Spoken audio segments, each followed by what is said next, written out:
আসসালামু আলাইকুম। যারা বিশ্বকাপ খেলা দেখা নিয়ে ব্যস্ত আছেন তাদের উদ্দেশ্যে আমার এই ভিডিওটা। আজকে মসজিদে নামাজ পড়তে গিয়েছিলাম। আমাদের বেলাল হুজুর, উনি হচ্ছেন একজন কোরআনের হাফেজ এবং উনি একজন কারি। ওনার কোরআন তেলাওয়াত অনেক সুন্দর।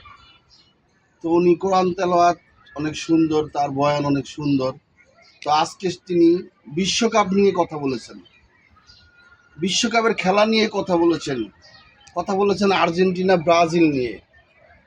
বাংলাদেশের মানুষ আর্জেন্টিনা ব্রাজিলের জন্য পাগল, কিন্তু সে আর্জেন্টিনা ব্রাজিল বাংলাদেশকে চেনেও না, এবং তাদের ধর্ম এবং আমাদের ধর্মটাই আলাদা। আর্জেন্টিনা তারা দাজ্জালকে অনুসরণ করে, মেসির হাতে দাজ্জালের চোখের ট্যাটু আছে।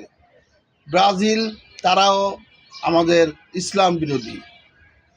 তো হুজুর এক কথা বলতে বলতে এক সময় হুজুর কেঁদে ফেলেছেন যে আমরা সবাই মুসলমান, আমরা মুসলমান হয়ে কিভাবে দাজ্জালের অনুসরণ করে তাদেরকে আমরা সাপোর্ট করি। এখানে বিশ্বকাপে 13টা মুসলিম দেশ আছে, আমরা মুসলিম দেশকে সাপোর্ট করতে পারি।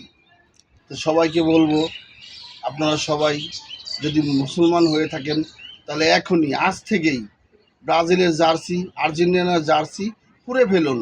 কেন পরবেন? দেখেন, ফিলিস্তিনে আমাদের ছোট ছোট ভাই বোন যারা মুসলিম, তাদেরকে হত্যা করেছে ইসরায়েল।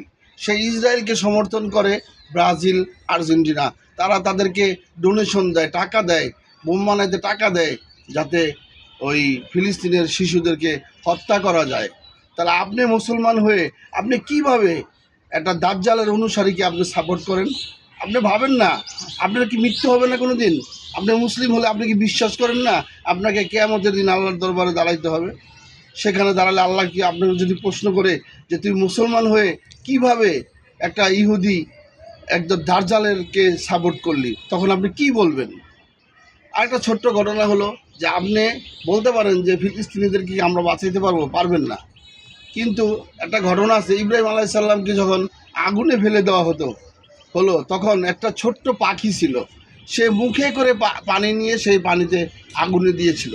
তাকে আরেকটা পাখি বলেছিল, ভাই তুই যে এইটুকু পানি নিয়ে যাস, তোর এই পানিতে কি ওই আগুন নিভবে?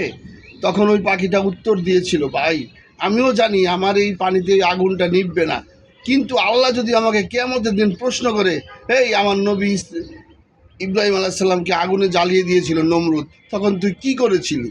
তখন সেই ভয়ে সে পানি নিয়ে গেছিল। একটা পাখি যদি বোঝে, আর আপনি আমি মানুষ, আমরা কেন বুঝি না? আমাদের সবাইকে আল্লাহ বোঝার তৌফিক দাও। ইসলাম জিন্দাবাদ, বাংলাদেশ জিন্দাবাদ। সবাই ভালো থাকবেন। আলহামদুলিল্লাহ।